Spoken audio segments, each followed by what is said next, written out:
Hey everyone, this is Geetanjali. आज की इस वीडियो में हम डिस्कस करेंगे कि मॉर्टगेज क्या होता है और टाइप्स ऑफ मॉर्टगेज क्या होते हैं। चलिए डिस्कस करते हैं कि मॉर्टगेज होता क्या है। देखिए, मॉर्टगेज क्या है, मॉर्टगेज मनी क्या है और टाइप्स ऑफ मॉर्टगेजेस क्या हैं, ये सभी डिफाइन है section 58 of transfer of property act में। देखिए, हम मॉर्टगेज को सिंपल वर्ड्स में समझते हैं कि मॉर्टगेज है क्या।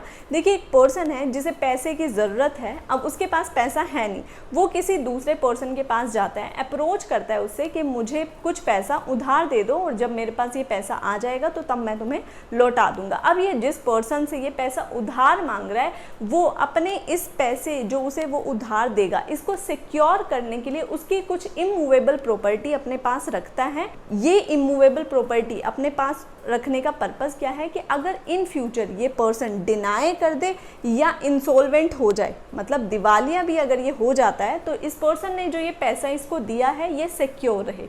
यही है मॉर्टगेज। देखिए, अब इसके लीगल टर्म्स क्या हैं और इसके क्या असेंशियल्स हैं, क्या एलिमेंट्स हैं, क्या टाइप्स हैं, ये हम डिस्कस करते हैं बेयर एक्ट के अकॉर्डिंग। सबसे पहले तो ये जो मॉर्टगेज है, जो कि सेक्शन 58 ऑफ टीपीए में डिफाइन किया गया है, इसके अंदर ये पर्सन जिसने अपनी प्रॉपर्टी दूसरे पर्सन को दी और उससे पैसा उधार लिया, जिसके पास प्रॉपर्टी थी और प्रॉपर्टी दी, उसे हम कहेंगे मॉर्टगेजर, और जिससे ये पैसा उधार लिया गया इसे हम कहेंगे मॉर्टगेजी। देखिए, अब सेक्शन 58 के अकॉर्डिंग मॉर्टगेज के असेंशियल एलिमेंट्स क्या हैं। सबसे पहला तो ये कि जो पर्सन दूसरे पर्सन से पैसा उधार लेकर अपनी प्रॉपर्टी उसे दे रहा है, ये उस प्रॉपर्टी का इंटरेस्ट उसे ट्रांसफर कर रहा है। दूसरा मॉर्टगेज का एलिमेंट ये है कि यहाँ ये जो प्रॉपर्टी ट्रांसफर की जा रही है ये स्पेसिफिक इमूवेबल प्रॉपर्टी है। स्पेसिफिक इमूवेबल प्रॉपर्टी मतलब मान लीजिए इस पर्सन के पास एक टाइम पे एक से ज़्यादा प्रॉपर्टी है, तो जो प्रॉपर्टी का इंटरेस्ट वो इसे ट्रांसफ़र कर रहा है वो इसे बिल्कुल स्पेसिफिकली बताएगा कि मैं अपनी कौन सी प्रॉपर्टी इस पर्सन को ट्रांसफ़र कर रहा हूँ। मतलब वो इसे स्पेसिफिकली बताएगा कि अपनी किस प्रॉपर्टी का इंटरेस्ट मैं इसे ट्रांसफ़र कर रहा हूँ। उसके बाद जो थर्ड एलिमेंट है मॉर्टगेज का, वो ये कि यहाँ पे कंसिडरेशन ऑफ मॉर्टगेज होना चाहिए। मतलब जो इस पर्सन ने इस दूसरे पर्सन को अपनी प्रॉपर्टी का इंटरेस्ट ट्रांसफ़र किया, वो किसी लोन या एग्जिस्टिंग या फ्यूचर डेट को सिक्योर करने के लिए ही किया हो। अब ओवरऑल मॉर्टगेज क्या है कि मॉर्टगेज है कि एक प्रॉपर्टी का इंटरेस्ट ट्रांसफ़र हो रहा है किसी दूसरे पर्सन को, और ये जो प्रॉपर्टी का इंटरेस्ट ट्रांसफ़र हो रहा है ये स्पेसिफिक इमूवेबल प्रॉपर्टी है, जैसे कि कोई घर हो या कोई लैंड हो, और ये जो ट्रांसफ़र किया जा रहा है ये किसी लोन अमाउंट को सिक्योर करने के लिए किया जा रहा है। यही चीज़ आपकी डिफाइन की गई है सेक्शन 58 क्लोज ए में। और जो ये प्रॉपर्टी का ट्रांसफरर है इसे हम कहेंगे मॉर्टगेजर, जो प्रॉपर्टी का ट्रांसफरी है इसे हम कहेंगे मॉर्टगेजी, और जिस डीड के थ्रू इन्होंने ये ट्रांजैक्शन करी है उसे हम कहेंगे मॉर्टगेज डीड। अब हम डिस्कस करते हैं कि मॉर्टगेज कितनी तरह के होते हैं, यानी कि टाइप्स ऑफ मॉर्टगेज क्या क्या हैं। देखिए, टोटल 6 टाइप के मॉर्टगेज हैं, जिसमें फर्स्ट मॉर्टगेज है सिंपल मॉर्टगेज, सेकेंड है mortgage by conditional sale, third है यूसुफ्रक्ट मॉर्टगेज, फोर्थ है इंग्लिश मॉर्टगेज, फिफ्थ है mortgage by deposit of title deed, sixth है एनामोलस मॉर्टगेज। अब यहाँ इन सभी मॉर्टगेज में एक कॉमन चीज़ ये है कि मॉर्टगेज किसी भी टाइप की हो, एक रजिस्टर्ड डीड होना ज़रूरी है, except mortgage by conditional sale. यानी कि इस मॉर्टगेज में आपको कोई रजिस्टर्ड डीड करने की ज़रूरत नहीं है। उसके अलावा बाकी की बची हुई 5 मॉर्टगेज में आपको एक रजिस्टर्ड डीड कराना मॉर्टगेज की मैंडेटरी है। उसके बाद हम डिस्कस करते हैं कि सिंपल मॉर्टगेज क्या होता है। देखिए, यहाँ ये सिंपल मॉर्टगेज में क्या है कि ये जो मॉर्टगेजर था ये उस प्रॉपर्टी का इंटरेस्ट तो मॉर्टगेजी को ट्रांसफ़र करेगा बट पोजेशन ट्रांसफ़र नहीं करेगा। मतलब प्रॉपर्टी का जो पोजेशन है वो मॉर्टगेजर के पास ही रहेगा। अब क्योंकि प्रॉपर्टी का जो पोजेशन है मॉर्टगेजर के पास है, तो साथ ही इस मॉर्टगेज में ये जो मॉर्टगेजर है ये पर्सनल अंडरटेकिंग देता है। पर्सनल अंडरटेकिंग एक्सप्रेसली और इम्प्लाइडली किसी भी तरीके से हो सकती है कि अगर मैं इन फ्यूचर इन डेट्स को पे नहीं करता तो तुम मेरी इस प्रॉपर्टी को बेचकर अपने इस पैसे को रिकवर कर सकते हैं। उसके बाद अगर आप बेयर एक्ट देखें तो ये वर्ड यूज़ करते हैं cause the mortgage property to be sold, मतलब मोर्टगेजी के पास ये राइट है कि वो इस प्रॉपर्टी को बेचकर इस पैसे को रिकवर करवा ले। अब ये जो मोर्टगेजी है ये खुद से इस प्रॉपर्टी को सेल नहीं करेगा, क्योंकि इन्होंने वर्ड यूज किया है कोज द मोर्टगेज प्रॉपर्टी, मतलब यहाँ पे मोर्टगेजी को कोर्ट में या तो रिकवरी का सूट फाइल करना होगा या फिर फोरक्लोजर के लिए अप्लाई करना होगा। साथ ही ये बात कि ये जो सिंपल मोर्टगेज है ये बनाई जाएगी एक रजिस्टर्ड मोर्टगेज डीड द्वारा, यानी कि ये ओरल नहीं हो सकती। और लास्ट बात सिंपल मोर्टगेज में ये कि मोर्टगेजी के पास सिंपल मोर्टगेज में फोरक्लोजर का राइट है। देखिए उसके बाद आते हैं हम नेक्स्ट टाइप ऑफ मोर्टगेज पे, जो कि है मोर्टगेज बाय कंडीशनल सेल। जैसे कि इसके नाम से ही क्लियर हो रहा है, एक तरह की कंडीशनल सेल हो रही है, यानी कि ये जो मोर्टगेजर है ये अपनी प्रॉपर्टी को सेल कर रहा है मोर्टगेजी को। साथ ही जब ये इस प्रॉपर्टी को सेल कर रहा है उस मोर्टगेजी को, तो ये जो सेल है ये ऑस्टेंसिबली सेल है, मतलब एक तरह की कंडीशन के साथ सेल किया जा रहा है कि अगर मैं इन पैसों को जो तुमसे ले रहा हूँ इस सेल के बदले में, अगर ये पैसे मैं तुम्हें वापस से पे कर देता हूँ तो ये जो सेल है वो वॉइड हो जाएगी, और अगर मैं इन पैसों को तुम्हें पे नहीं कर पाता तो ये जो सेल मैंने तुम्हें ऑस्टेंसिबली करी है ये एब्सोल्यूट सेल हो जाएगी, और जब मैं तुम्हें ये पैसे पे कर दूंगा तो तुम मुझे वो प्रॉपर्टी वापस कर दोगे।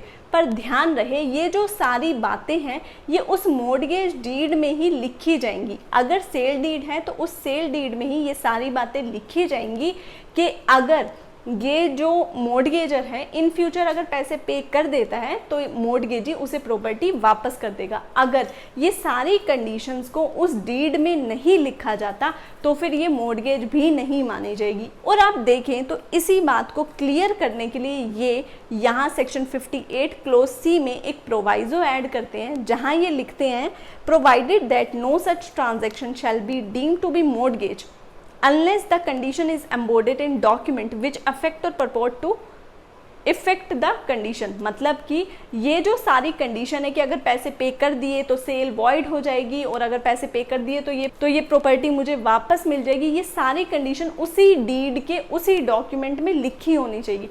अगर ये कंडीशन नहीं लिखी हुई तो ये मोर्टगेज भी नहीं मानी जाएगी। पर साथ ही ये बात भी ध्यान रहे कि मान लीजिए एक डीड से तो सेल डीड बनाई और साथ में उसके ज्वाइंट कुछ ऐसे डॉक्यूमेंट्स थे जिसके ऊपर ये कंडीशन लिख दी गई। अगर ऐसे ज्वाइंट डॉक्यूमेंट्स भी हैं तो वो भी मोर्टगेज ही मानी जाएगी, ना कि सेल डीड। फॉर एग्जाम्पल मान लीजिए कि ये तो बनाई थी सेल डीड और उसके बाद सेल डीड में सारी कंडीशन लिखने के बाद एक साथ में एक डॉक्यूमेंट बनाया था जिसमें ये बातें लिखी हुई थी कि अगर पैसे पे कर दिए जाएं तो ये प्रॉपर्टी वापस हो जाएगी, सेल वॉइड हो जाएगी। तो इस टाइम पे अगर कोई डिस्प्यूट रेज होता है तो ये दोनों डॉक्यूमेंट इकट्ठे पढ़े जाएंगे, ना कि अकेले, क्योंकि अगर अकेले पढ़े जाते हैं तो ये मोर्टगेज नहीं मानी जाएगी। ठीक है, उसके बाद आते हैं हम नेक्स्ट टाइप ऑफ मोर्टगेज पे, जो कि है यूसुफ्रैक्टरी मोर्टगेज। इस मोर्टगेज में क्या है कि ये जो मोर्टगेजर है ये अपनी प्रॉपर्टी का पोजेशन तो मोर्टगेजी को दे ही रहा है, साथ में एक राइट भी दे रहा है कि इस प्रॉपर्टी से जो भी बेनिफिट ऑब्टेन होंगे वो मोर्टगेजी के होंगे, और ये जो बेनिफिट हैं ये उस लोन अमाउंट के पेमेंट के रूप में माने जाएंगे जो कि मोर्टगेजर ने लिया है। अब देख लेते हैं कि इसकी डायरेक्ट लैंग्वेज क्या कहती है। ये कहते हैं कि जब मोर्टगेजर ने पोजेशन या तो डिलीवर कर दिया हो मोर्टगेजी को, या फिर एक्सप्रेसली या इम्प्लाइडली अपने आप को बाइंड किया कि वो इस प्रॉपर्टी का पोजेशन मोर्टगेजी को देगा, और उस मोर्टगेजी को ये ऑथराइज करता है मोर्टगेजर कि पोजेशन तो रिटेन करो जब तक इस मोर्टगेज मनी की पेमेंट नहीं हो जाती, और जो भी इस प्रॉपर्टी से रेंट, प्रॉफिट या जो भी बेनिफिट इस प्रॉपर्टी से ऑब्टेन होंगे वो मोर्टगेजी को जाएंगे। और बाद में आप देखें तो ये वर्ड यूज़ करते हैं and to appropriate the same. Appropriate मतलब मान लीजिए कि एक पर्सन है जिसने कि पैसा तो उधार लिया, उधार लेने के लिए अब जिस पर्सन से उधार लिया इसकी ये प्रॉपर्टी किसी किराए पर नहीं चढ़ी हुई, पर इसने ये प्रॉपर्टी उस पर्सन को दे दी कि भाई तुम्हारे पास घर नहीं है ना तो तुम इस प्रॉपर्टी में रह लो और तब तक रहना और मुझे किराया मत पे करना जब तक कि इस जो मोर्टगेज मनी की जो पेमेंट है वो पूरी नहीं हो जाती। और इस पूरी मोर्टगेज को हम कहेंगे यूसुफ्रैक्टरी मोर्टगेज, और ये जो मोर्टगेजी होगा इसे हम कहेंगे यूसुफ्रैक्टरी मोर्टगेजी। उसके बाद आते हैं मॉर्गेज की नेक्स्ट टाइप पे, जो कि है इंग्लिश मॉर्गेज। इस मॉर्गेज में क्या है कि ये जो मॉर्गेजर है अपने आप को बाइंड कर रहा है कि मैं एक पर्टिकुलर डेट पर मॉर्गेजी को ये लोन अमाउंट पे कर दूंगा, और साथ ही अपनी एक प्रॉपर्टी एब्सोल्युटली ट्रांसफ़र कर रहा है मॉर्गेजी के पास, और साथ में ये कंडीशन दे रहा है कि जब मैं इस मनी को पे कर दूंगा तो मॉर्गेजी मुझे ये रीट्रांसफ़र कर देगा।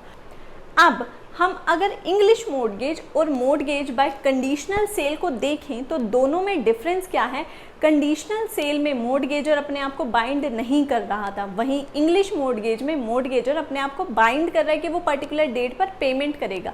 कंडीशनल सेल वाली मॉर्गेज में था कि जो सेल है वो ऑस्टेंसिबली कर दी जा चुकी है, पर साथ में ये कंडीशन उस सेल डीड में ही लिख दी गई है कि अगर ये पेमेंट हो जाती है तो ये सेल वॉइड हो जाएगी और इस प्रॉपर्टी को जो कि सेल किया गया था उसे वापस से दे दिया जाएगा। वहाँ क्या कंडीशन थी कि अगर ये पेमेंट हो जाती है तो ये सेल वॉइड हो जाएगी। वहीं यहाँ इंग्लिश मॉर्गेज में कोई सेल नहीं है, यहाँ बात है कि एक एब्सोल्यूट ट्रांसफ़र हो रहा है ओनरशिप का मॉर्गेजी को, पर साथ में ये कंडीशन लग रही है कि जब भी पेमेंट की जाएगी तो ये मॉर्गेजी रीट्रांसफ़र करेगा इस ओनरशिप को मॉर्गेजर को। उसके बाद आते हैं मॉर्गेज की नेक्स्ट टाइप पे, जो कि है mortgage by deposit of title deed. इसी मॉर्गेज को हम कहते हैं इक्विटेबल मॉर्गेज। इस मॉर्गेज में क्या है कि मॉर्गेजर अपनी प्रॉपर्टी की टाइटल डीड मॉर्गेजी को ट्रांसफ़र कर रहा है इस इंटेंशन से कि वो अपने उस लोन अमाउंट पे सिक्योरिटी क्रिएट कर सके। यहाँ इस मॉर्गेज को इक्विटेबल मॉर्गेज इसलिए कहा गया है क्योंकि यहाँ पर ना तो किसी मॉर्गेज डीड को बनवाने की ज़रूरत है, और अगर डीड बनवा ली गई है तो उसे रजिस्टर कराने की ज़रूरत नहीं है। मतलब ये मैंडेटरी नहीं है कि इसे रजिस्टर भी करवाया जाए। ये मॉर्गेज तभी क्रिएट हो जाएगी जब मॉर्गेजर अपनी टाइटल डीड मॉर्गेजी को ट्रांसफ़र कर देगा। अगर हम इस मॉर्गेज के टाइप को डायरेक्ट से देखें तो ये कहते हैं कि जहाँ पर कोई पर्सन जो कि कलकत्ता, मद्रास, बॉम्बे या फिर स्टेट गवर्नमेंट ने नोटिफिकेशन निकाल के किसी स्टेट में ये बात कही है, तो एक पर्सन अपने क्रेडिटर को यानी मॉर्गेजी को या उसके एजेंट को अगर डिलीवर कर देता है अपनी इमूवेबल प्रॉपर्टी का टाइटल इस इंटेंशन से कि वो सिक्योरिटी क्रिएट कर सके, तो इस ट्रांजैक्शन को हम कहेंगे mortgage by deposit of title deed. उसके बाद डिस्कस करते हैं मॉर्गेज की लास्ट टाइप को, जो कि है एनोमोलस मॉर्गेज। देखिए, कोई भी मॉर्गेज अगर पहली 5 मॉर्गेज में से कोई भी नहीं है तो वो एनोमोलस मॉर्गेज कही जाएगी। और दूसरी बात ये कि इस मॉर्गेज को मॉर्गेज डीड बनवाना मतलब रिटर्न करवाना और रजिस्टर करवाना मैंडेटरी है। आज के लिए बस इतना ही। आई होप आपके लिए ये वीडियो हेल्पफुल रहा होगा। मिलते हैं नेक्स्ट वीडियो में।